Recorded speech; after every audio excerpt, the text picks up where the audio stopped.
अस्सलाम वालेकुम and welcome to नया दौर लाइव। मैं हूं हसन इफ्तिखार और मेरे साथ मौजूद हैं अली फारसी साहब। हेलो नाज़रीन, आज हमारे पास दिन की जो पहली स्टोरी है वो है पाकिस्तान मुस्लिम लीग नून से मुतल्लिक। इक़्तिदार में आ गए हैं लेकिन लड़ाई झगड़ा कर दिया है शुरू।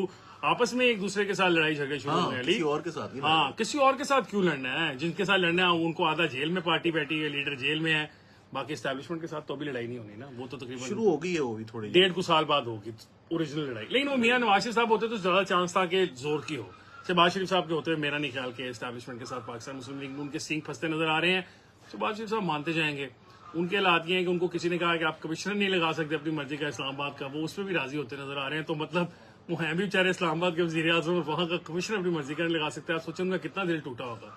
उन्होंने पुल बनवाने थे, सड़कें बनवानी थी, सारा कुछ करना था। खैर, लड़ाई झगड़ा हो गया जी। और कैसे लड़ाई हो गई है वो ये हुई है कि हनीफ अब्बासी साहब हैं, पाकिस्तान मुस्लिम लीग नून के एक सरकर्दा रहनुमा हैं रावलपिंडी से।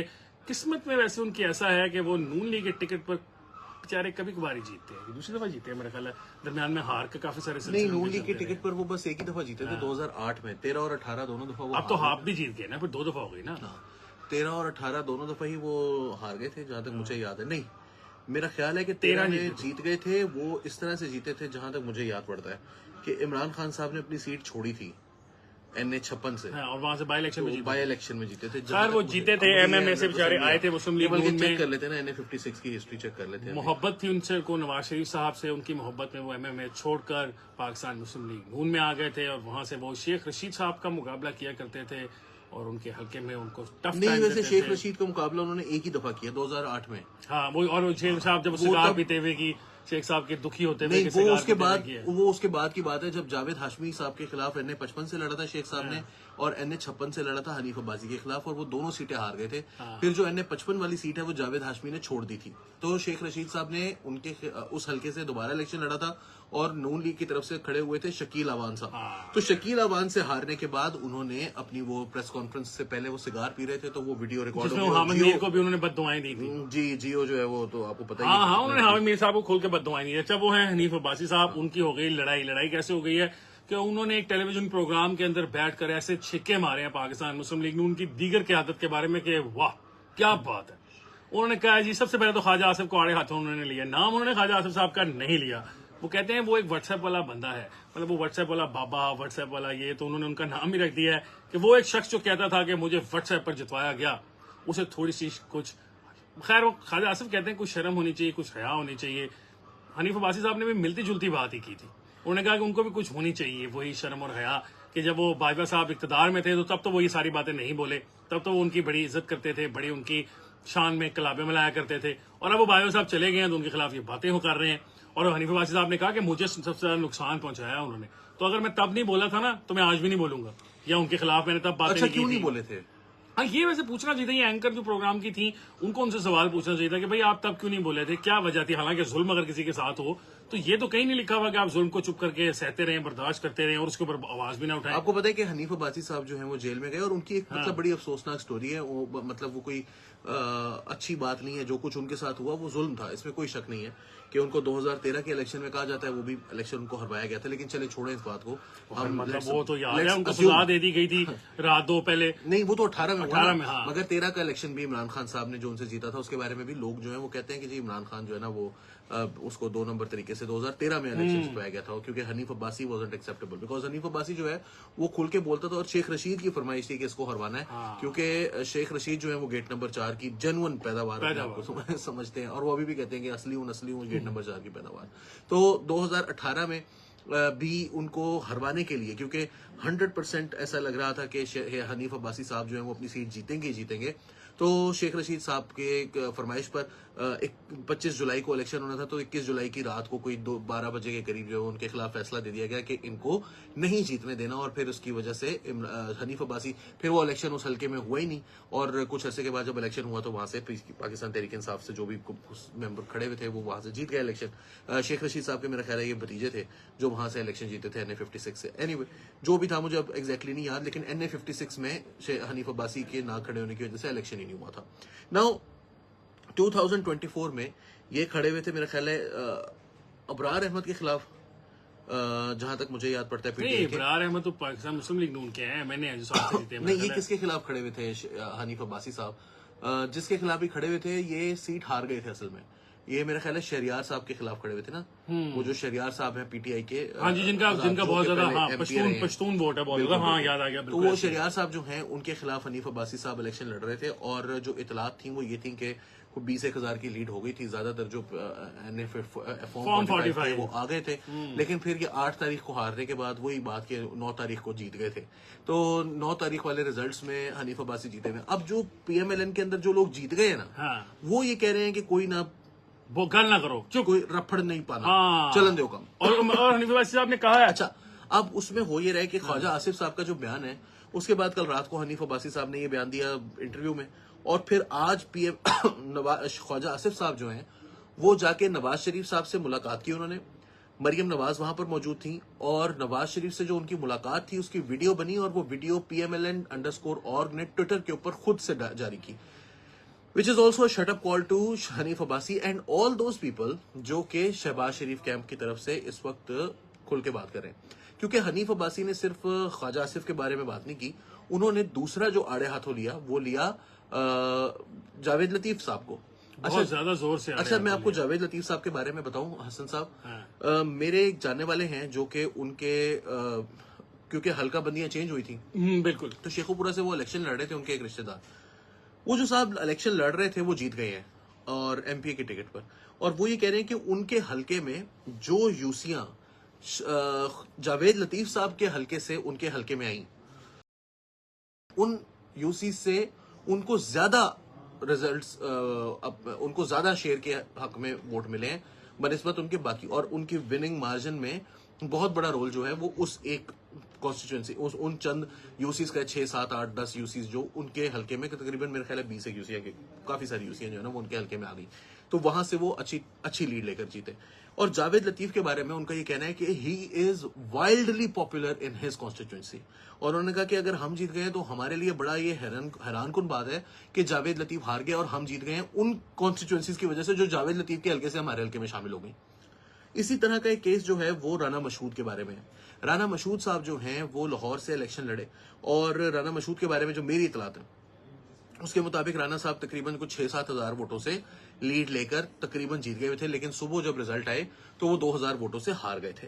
अच्छा, उनके बारे में भी वो आपने सुनी होंगी, वो हसन साहब के मसला, उनको लोगों को बहुत सारी कॉलें आ रही थी उस रात की, जी आपको भी जितवा देते हैं, आपको भी जितवा देते हैं।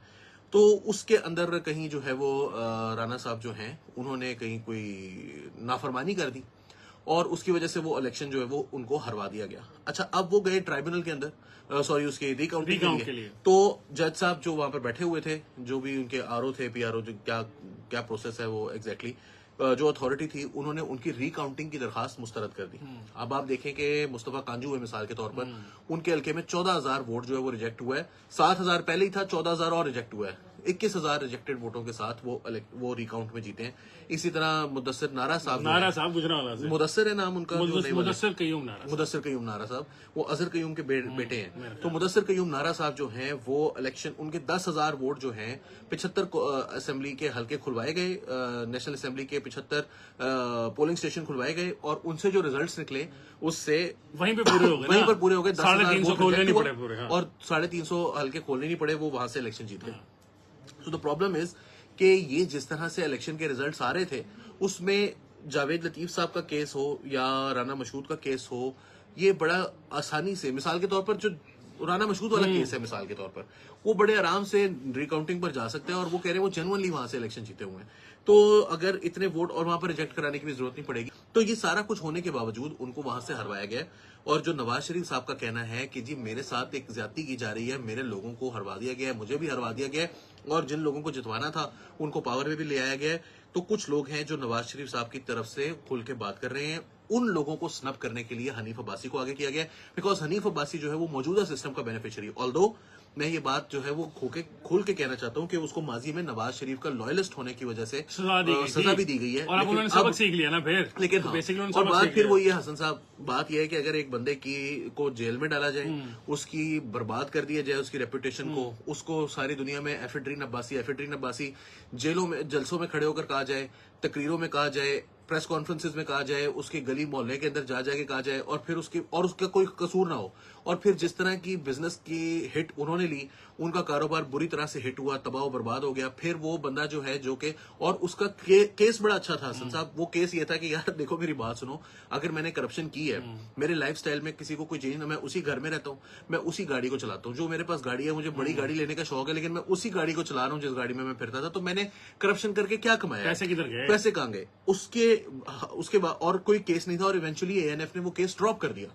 तो ये सारा कुछ होने के बाद आपने जो हनीफ अब्बासी के ऊपर केस लगाया हुआ था, हनीफ अब्बासी जो है वो उससे एक्सोनरेट हो गया, तो उसके साथ ज्यादती हुई है, इसमें कोई शक नहीं है। मगर अब वो इस सिस्टम का बेनिफिशियरी है जिसमें वो ज्यादती जो है वो रिवर्स हो गई है। वो ज्यादती अली देखना रिवर्स हो गई अली, वो इसीलिए तो फिर उन्होंने कुछ तो कहते मेरे दोबारा कहीं मेरे से ज्यादती ना हो। हाँ नहीं, उन्होंने कहा कि जवेद लतीफ साहब को मैं एक रीजनेबल आदमी समझता था, मैंने पार्टी में बड़ी अच्छा, वो वाहिद आदमी है शायद, मेरा ख्याल है दुनिया के कहा, उन्होंने कहा ना, वो यही कह रहे मैं इनको बड़ा रीजनेबल समझता था पार्टी में, मैंने इनकी बड़ी लॉबी की। पार्टी वाले मुझे समझाते भी थे कि तुम्हें पता नहीं है इस बंदे का, इसकी ना सिफारिशें किया करो, लेकिन मैं करता रहा और देखो आप ये इस तरह की हरकतें कर रहे हैं। उन्होंने कहा कि वो बंदे का नाम बताएं जवेद लतीफ साहब, जिसने इनको कहा कि अगर तुम्हारे हल्का खुलेगा तो साथ नवाज शरीफ का हल्का भी खोलेंगे। जुर्रत करें, आज सारे लोग नाम ले रहे हैं, ये भी नाम लें। साल लगे हाथों उन्होंने मुशाहिद हुसैन सैयद साहब को भी रगड़ दिया। उन्होंने कहा मुशाहिद हुसैन सैयद जो है ये नून लीग इससे कितनी बार ढसी जाएगी, बार बार ये ढसने आ जाता है मुस्लिम लीग नून को। नून लीग भी हाथ आगे कर देती है कि आओ मुशाहिद साहब आज एक बार फिर ढस के चले जाओ। हवा का रुख देखते साथ ये बदल जाते हैं। फिर वो एक किरमानी साहब हुआ करते थे सेनेटर, आपको याद है उनके? देखिए, तो मुशाहिद हुसैन सैयद के बारे में तो वो बिल्कुल ठीक कह रहे हैं। हाँ, फिर वो किरमानी साहब के बारे में भी उन्होंने कहा कि वो किरमानी किधर है जो हर वक्त आता, क्योंकि वो भी अब ट्विटर के ऊपर हुकूमत के खिलाफ बातें कर रहे थे। तो काफी ना हनीफ अब्बासी साहब गुस्से में थे, और रीजन आपने बता दी कि उसकी बैकग्राउंड क्या है। अच्छा, ये असल में वही जो ओल्ड नवाज शरीफ वर्सेस शहबाज शरीफ जो ग्रुप टसल है वो टसल वो दोबारा से वो ओपन में आ गई। ओपन में अच्छा, एक टसल और भी है जी, अगली जो हमारे पास स्टोरी है वो टसल, खैर टसल तो नहीं है, उसमें शायद खाकान अब्बासी साहब हैं, साबिक वज़ीर आज़म है पाकिस्तान के। उन्होंने इतना बड़ा इंकशाफ किया है कि मैं तो सुबह से हैरान परेशान हूँ। उन्होंने बताया है कि जनरल बाजवा साहब जो थे और जनरल फैज हमीद साहब, जो लेफ्टिनेंट जनरल फैज हमीद साहब थे, वो बहुत मासूम किस्म के लोग थे। उन्होंने कभी कोई गैर कानूनी काम नहीं किया और कोई कानून नहीं मैंने कभी नहीं देखा कि उन्होंने कहा कि मैंने कभी नहीं देखा। हाँ, ये बिल्कुल मैं मिस आउट करने लगा था। उन्होंने कहा कि मैंने कभी नहीं देखा, बल्कि वो बताना भूल गए शायद खाकान अब्बासी साहब प्रोग्राम के अंदर। वो ये भी बताना चाहते थे कि मैं तो बल्कि उनको देखता था तो वो रात को तहज्जुद के वक्त उठ के नमाज पढ़ना शुरू करते थे और फजर तक नमाज जारी रहती थी, और उस दौरान वो बिल्ली, कुत्ते, घर मोहल्ले के जितने भूखे होते थे उनके लिए रोटियां तोड़ के दूध का बंदोबस्त भी करते थे कि चलें अल्लाह ताला की खिदमत तो कर ही रहे हैं, ताकि थोड़ी इंसानियत की खिदमत, इंसानियत की नहीं, अल्लाह की मखलूक की खिदमत हो। वो आप उनके मुंह में ना डालें यार अली, मतलब what's the point? Can you not see what he is saying? मतलब वो बाजवा साहब और फैज हमीद साहब की मोहब्बत में इतना आगे चले गए हैं कि वो कह रहे हैं कि उन्होंने कोई गलत काम ही नहीं किया, और साथ हमेशा की तरह की वही सेम कहानी कि इन्होंने कोई गलत काम नहीं किया, और आपको शौक है तो आप इन पर इंक्वायरी करा के देख लें। लेकिन फिर इतने लोगों के नाम आ जाएंगे, गिरेबान इतने लोगों के चाक हो जाएंगे कि आपको पता भी नहीं चलेगा, ऐसे ऐसे पर्दा नशीनों के नाम आएंगे। भाई असल में बात क्या कहना चाहते हैं, ये अपनी साबका लीडरशिप को कहना चाहते हैं कि नवाज शरीफ साहब ने इनसे डील की थी, शहबाज शरीफ साहब ने बाजवा से डील की थी, सारा कुछ किया था। तो साथ ये क्यों नहीं बताते कि जब ये इनको इनकी पार्टी ने इज्जत बख्शी थी, इनकी पार्टी ने इनको वजीर आजम बनाया था, तो इन्होंने उस पार्टी के साथ क्या किया था, और ये किसके इशारों के ऊपर खेल रहे थे तब, और वो किसकी बात सुनते थे और किसकी नहीं सुनते थे, आपको पता है? इसके बारे में अफसार आलम साहब ने जो है वो कुछ अर्सा पहले कहा था कि हाइब्रिड निजाम जो है वो उसी वक्त शुरू हो गया था जब नवाज शरीफ साहब को हटा के शायद खाकान अब्बासी को लाया गया था, और इमरान खान पहले वजीर आजम नहीं है जिनसे हाइब्रिड निजाम शुरू हुआ है। हाइब्रिड निजाम जो है वो शाहिद खाकान अब्बासी से शुरू हुआ था। उसकी उन्होंने कुछ मिसालें भी दी। उन्होंने कहा कि जी जब पेमरा के मामले में मसला हुआ तो फिर शाहिद खाकान अब्बासी साहब ने जो है वो कुछ नहीं किया, उसके हवाले से मैंने उनकी नॉलेज में लाया, तो उन्होंने कहा कि सब्र करें, अल्लाह खैर करेगा। इसी तरह जो आप जिस तरफ इशारा कर रहे थे अभी कि उन्होंने पार्टी से को बिट्रे किया, वो बलूचिस्तान का असेंबली का इशू था जिसमें ये कहा गया था शाहिद खाकान अब्बासी साहब को कि आप जाएं, प्राइम मिनिस्टर थे वो उस वक्त, उन्होंने कहा था नवाज शरीफ साहब ने उनको हिदायत दी थी कि आप जाएं बलूचिस्तान, और बलूचिस्तान जाकर वहां से ये कहिए कि उनको सनाउल्लाह ज़हरी साहब को कहें कि आपने खड़े रहना है, आपने हटना नहीं है पीछे। मगर शाहिद खाकान अब्बासी वहां पर गए और उन्होंने जाकर उनको पैगाम ये देने की बजाय उन्होंने कहा कि आप इस्तीफा दे दें, और उन्होंने इस्तीफा दे दिया। जिसकी मैं कम से कम मंतक समझने से कासिर हूं। चाहे जब एक पार्टी जो है उसके कायद ने फैसला कर लिया कि हमने नो कॉन्फिडेंस मोशन का सामना करना है, हम जीतते हैं हारते हैं वो फिर अब कायद के ऊपर है ना। मतलब अगर हार जाते हैं तो ठीक है, कायद की मर्जी, और अगर जीत जाते हैं तो भी तो कायद सही साबित हो जाएंगे। Follow party discipline. आपका काम था कि आप पार्टी डिसिप्लिन फॉलो करते, बतौर प्राइम मिनिस्टर ये आपका मैंडेट भी नहीं है कि आप जो है वो चीफ मिनिस्टर को अपनी खुद से हिदायत दें, क्योंकि वो पार्टी की मिनिस्ट्री थी और पार्टी ही उसके बारे में डिसाइड कर सकती है। पार्टी का जो सरबराह है वो ये कह रहा है कि आप उनको जाएं और जाकर कहें कि उन्होंने पार्टी नहीं उन्होंने अभी पार्टी ओवर नहीं होने देनी, उन्होंने खड़े रहना है। हाँ, वो हारते हैं वो हार जाएं। सनाउल्लाह ज़हरी साहब ने बाद में बताया कि जी मुझे तो शायद खाकान अब्बासी ने आके ये पैगाम दिया कि आप अपने आप इस्तीफा दे दें, और उन्होंने फिर इस्तीफा दे दिया। गवर्नमेंट चेंज हो गई बलूचिस्तान के अंदर, और बलूचिस्तान के अंदर गवर्नमेंट चेंज होने से काफी ज्यादा फायदा हुआ सेनेट के अंदर भी। अच्छा, अब ये तो देखें हसन साहब, 2-3 वाकयात हैं, मैं आपको कुछ और भी बताता हूँ बात। वो बात दरअसल ये है कि 2017 में जिस वक्त धरना हो रहा था, उस वक्त शायद खाकान अब्बासी साहब को पहली दफा समझ में आई थी कि वो प्राइम मिनिस्टर एज सच है नहीं। जो जुलाई के एंड में नवाज शरीफ साहब गए और फिर अगस्त में शाहिद खाकान अब्बासी का इलेक्शन हुआ, उस वक्त से लेकर और 2017 के नवंबर तक शाहिद खाकान अब्बासी साहब जो है वो यही समझते रहे थे कि असल में मसला जो है वो नवाज शरीफ साहब में। ये मैं आपको बड़ी खबर दे रहा हूँ। हाँ, उन्होंने कहा भी, उनका ये कहना था, जी बिल्कुल, उन्होंने लोगों को कहा कि के असल में नवाज शरीफ साहब जो हैं वो कॉन्फ्रंटेशन की पॉलिसी अपनाते हैं। को कम्युनिकेशन को ओपन रखना चाहिए, कम्युनिकेशन ओपन रखने से बड़ा फायदा होता है, आपको उनकी साइड का वर्जन पता चलता है, आप उनको हमारी साइड का भी पता चलता है, और कम्युनिकेशन ओपन रखनी चाहिए। उस कम्युनिकेशन ओपन रखने के चक्कर में आपको याद होगा कि उन्होंने साकिब निसार साहब से जो है वो बेइज्जती करवाई। वो साकिब निसार को उन्होंने कहा कि जी मैंने कम्युनिकेशन ओपन रखने के लिए साकिब निसार के पास गए, और साकिब निसार ने उनसे मुलाकात भी की और बाद में बयान दे दिया, और फिर ये कहा कि हमने अपने जजेस को उन्होंने कहा कि हम कुछ दे के नहीं कुछ लेकर आए हैं वहां से। और उन्होंने साथ जो है वो, और एक तरह से साकिब निसार साहब को उन्होंने लेजिटिमेसी भी दी कि प्राइम मिनिस्टर जाकर उनके पास चला गया। इसी तरह धरने के दौरान शाहिद खाकान अब्बासी साहब जो हैं वो जनरल बाजवा के पास गए और जाकर उनसे ये कहा कि आप हमें हेल्प करें। लेकिन जब उन्होंने हेल्प करने से इनकार किया तो आज तक शाहिद खाकान अब्बासी साहब जो हैं वो इस बात के ऊपर मुसर हैं कि उन्होंने कोई गैर कानूनी काम नहीं किया था। शाहिद खाकान अब्बासी साहब डर गए, उन्होंने ऑर्डर ही पास नहीं किया। अच्छा, इन सारी खिदमात के एवज कुछ शाहिद खाकान अब्बासी साहब जो हैं वो नवाज शरीफ से भी बात, जाहिर है उनकी पार्टी के सरबराह वही थे, तो शाहिद खाकान अब्बासी साहब जो हैं वो कुछ उनके तरफ की बात भी करते थे। उसका नतीजा ये निकला कि उनको इन खिदमात के बावजूद जो चंद बातें उन्होंने नहीं मानी, उसकी वजह से उनको इलेक्शन से हरवाया गया, और बड़ा ठीक ठाक हरवाया गया। यानी कि ना सिर्फ इलेक्शन हरवाया गया बल्कि 21 पोलिंग स्टेशंस का रिजल्ट ही कई महीनों तक दिया गायब कर दिया गया। अच्छा, शाहिद खाकान अब्बासी साहब जो हैं उनको पार्टी ने पहले प्राइम मिनिस्टर बनाया। उसके बाद शाहिद खाकान अब्बासी जब इलेक्शन हार गए तो उनको लाहौर से बुलाकर हमजा शहबाज की सीट पर, जो कि सबसे सिक्योर सीट थी और जिस पर सबसे बड़ी लीड से मुस्लिम लीग नून जीती हुई थी लाहौर के अंदर, उन्होंने वहां से बुलाया और शाहिद खाकान अब्बासी साहब को लड़वाया, और उसी सीट के ऊपर शाहिद खाकान अब्बासी 5 साल नेशनल असेंबली के मेंबर रहे। अपने हल्के से वो हार चुके थे। इस दफा भी वो अपने हल्के से इलेक्शन जीतने की पोजीशन में नहीं थे, वो इलेक्शन नहीं लड़े हैं। अगर वो नून लीग की टिकट पर लड़ते तो जैसे आपको पता है कि जीत जाते, वो भी जीत जाते, तो मोस्ट लाइकली जिस तरह वो जीतते हैं वो आपको पता है कि मतलब जिस तरह अभी जीती है वैसे ही अभी भी नून लीग वहां से जीती है। बट द पॉइंट इज कि ये सब कुछ करने के बावजूद शाहिद खाकान अब्बासी साहब जो हैं, अच्छा फिर जब शाहिद खाकान अब्बासी साहब जेल में थे तो उस टाइम पर उनके बारे में ये इतलात आई कि जनरल बाजवा ने उनको ये ऑफर की है कि वो प्राइम मिनिस्टर बन जाएं, जो कि शाहिद खाकान अब्बासी साहब ने कहीं एक जगह पर नहीं की। उसके बाद उन्होंने शहबाज शरीफ साहब से भी ये बात डिस्कस की, उसके बाद उन्होंने नवाज शरीफ साहब से भी ये बात डिस्कस की, और नवाज शरीफ साहब का जो रिएक्शन था वो सिर्फ ये था कि अगर वो बना सकते हैं आपको तो आपको प्राइम मिनिस्टर बना ले। मेरी पार्टी से अगर चाहिए उनको प्राइम मिनिस्टर तो फिर वो मेरे से बात करें। बिल्कुल ठीक बात है। आपसे डायरेक्टली क्यों बात की उन्होंने? अच्छा, अब शाहिद खाकान मतलब एग्जैक्टली इन्हीं अल्फाज में हुई या नहीं हुई ये मुझे नहीं पता, लेकिन निचोड़ उसका ये है कि जी वो बात जो है वो मेरे से करने वाली है, वो आपसे डायरेक्ट करने वाली बात नहीं है।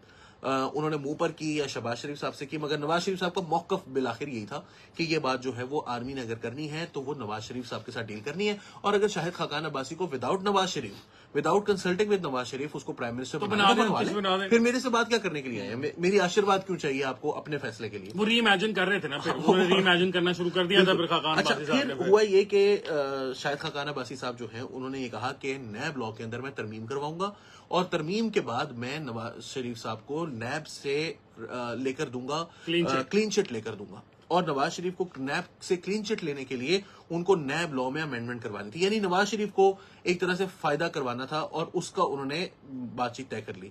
एक वकील साहब हैं लाहौर के, वो वकील हैं, बड़े पाए के वकील हैं, उनके घर पर बैठकर ये सब कुछ फैसला हुआ। नैब लॉ की जो है वो एक मुसव्वदा तैयार करवाया गया उस वकील की जानिब से, उस वकील की मदद से वो मुसव्वदा तैयार हुआ।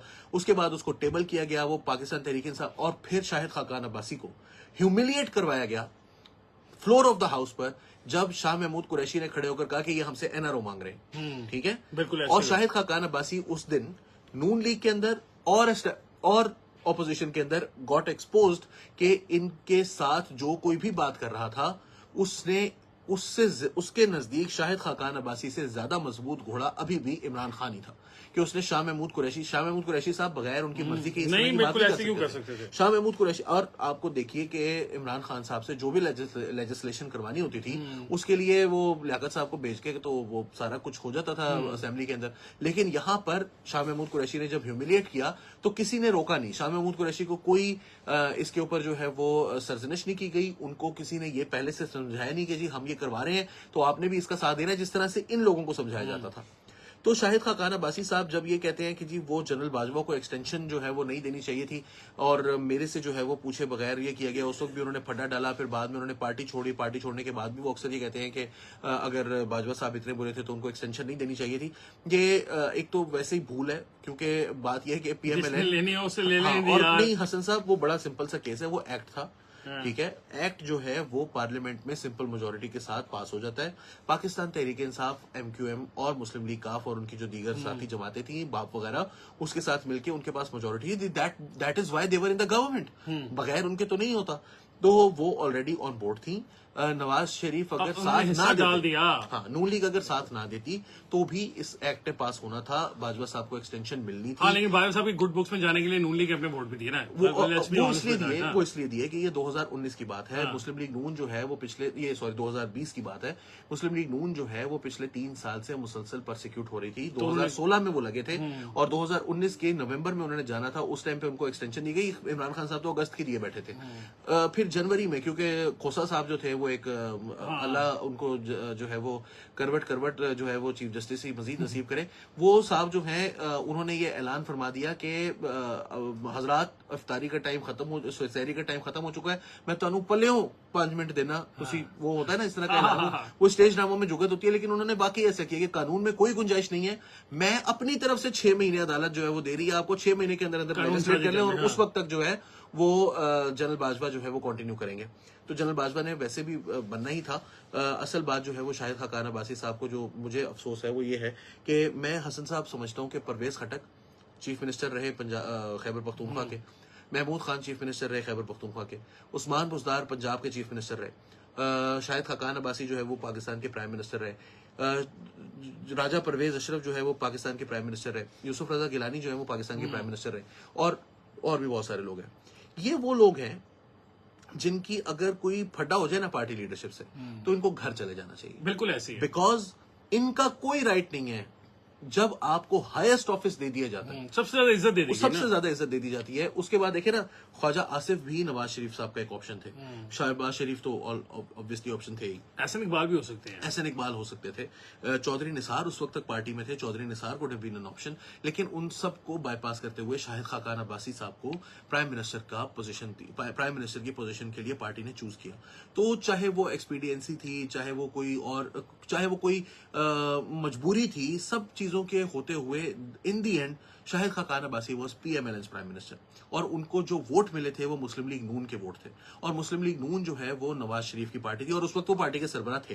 वो बाद में डिसाइड हुआ कि सेनेट के टाइम पर जो है वो साकिब निसार साहब ने, बंदियाल साहब ने फैसला लिखा, साकिब निसार साहब की सरबराही में बेंच था, तो उसकी जो शाहिद खाकान अब्बासी हैं, इनका फर्ज बनता था कि कम से कम ये उन बातों पर पहरा देते। लड़ाई हो जाती है दोस्तों के अंदर बहुत दफा, हाँ, लेकिन घर की बातें घर में रखनी चाहिए, वो अंदर रखी जाती है। शाहिद खाकान अब्बासी जो हैं, उन्होंने जिस तरीके से नून लीग और फिर जिस तरह से वो आ रहे हैं जनरल बाजवा की हिमायत में, मैं समझता हूं कि इससे ज्यादा डिस्ग्रेसफुल कोई बात नहीं हो सकती। जिस तरह ख्वाजा आसिफ इस वक्त जो कह रहे हैं वो डिस्ग्रेसफुल है।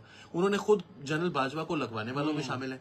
जनरल एजाज अवान जो कि जनरल बाजवा के ससुर थे, उनके साथ दोस्ती जो थी वो ख्वाजा आसिफ साहब की भी थी। नवाज शरीफ साहब भी उनको जानते थे। फिर ख्वाजा आसिफ साहब उनके गारंटर भी रहे और फिर ख्वाजा आसिफ साहब ने पूरे 5 साल 6 साल उनके बेटे की शादी में भी ख्वाजा आसिफ साहब मौजूद थे। उनके साथ ऐसे गले लग रहे थे यूं करके प्यार से, क्योंकि वो बाजवा साहब थोड़े लंबे हैं तो ख्वाजा आसिफ जो है उनके सीने से यूं करके सर लगा के खड़े हुए थे।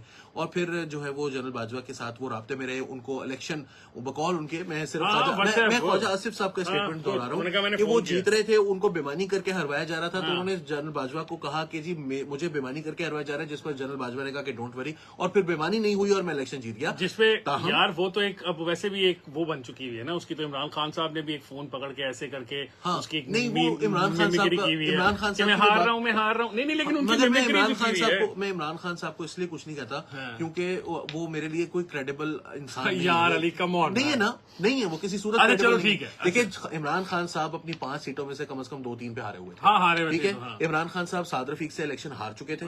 इमरान खान साहब जो बन्नू में इलेक्शन जीते वो वहां से अकरम दुरानी से हार चुके हुए थे। तो इमरान खान साहब की अपने जो इलेक्शन था वो 2 नंबर तरीके से वो जीते हुए थे। 2018 के इलेक्शन में किसी सूरत मुमकिन नहीं था कि वो मेजोरिटी ले लेते, लेकिन जिस तरह से आप ले ली ना 2024 में, जिस तरह अब 2024 में जो है वो नून लीग को बल्कि शायद उससे ज्यादा बुरे तरीके से जो है वो मेजोरिटी दिलवाई गई है। तो ख्वाजा आसिफ साहब जो हैं वो बेनिफिशियरी थे और ख्वाजा आसिफ साहब का नहीं बोलना बनता। इस हद तक मैं हनीफ अब्बासी से मुत्तफिक हूं, लेकिन अब इसी तरह शाहिद खाकान अब्बासी जो है उनका नून लीग के खिलाफ जिस तरह वो बात कर रहे हैं वो बेनिफिशियरी रहे हैं। तो ख्वाजा आसिफ का भी बोलना नहीं बनता और शाहिद खाकान अब्बासी का भी इस तरह से बात करना नहीं। आज ही नाज़रीन प्रोग्राम का वक्त खत्म हो रहा है, हमारा बोलना भी मजीद नहीं बनेगा, तो आज के लिए प्रोग्राम इतना ही है। मुझे हसन इफ्तिखार और अली वासी साहब को दीजिए इजाजत। आपसे मुलाकात होगी कल।